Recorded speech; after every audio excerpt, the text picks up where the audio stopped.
LGTBI da gay, lesbiana, transexual eta beste zenbait banako hartzen ditun kolektiboa, eta bueno, pues, dakigun bezala gaur egun indar asko dauken kolektiboa da, izan ere, pues, geroz eta aniztasun gehiago da gure gizarten, ez? Bai genero aldetik, maitasun aldetik, identifikazio aldetik, beraz iruditzen zait LGTBI plus kolektiboa oso garrantzitsua dela gaur egun bermatuta egotea.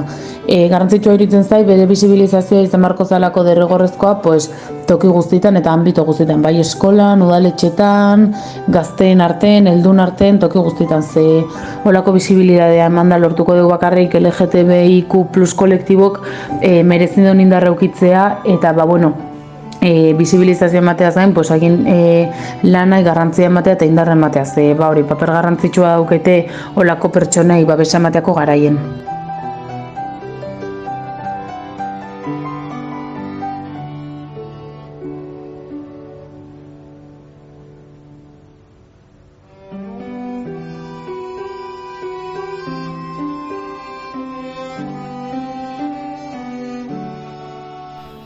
Denok maite duguna maitatzeko eskubidea izan beharko genuke, sexuan edo identitate sexualean salbuespenik egin gabe.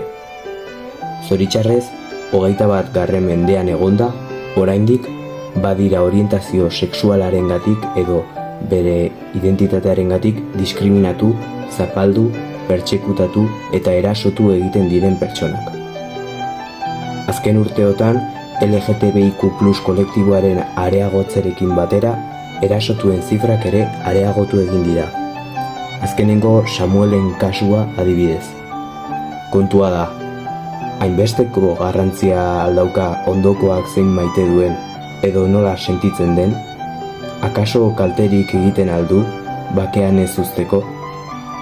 Benetan, penagarria iruditzen zait oraindik LGTBIQ+ kolektiboaren beharra izatea.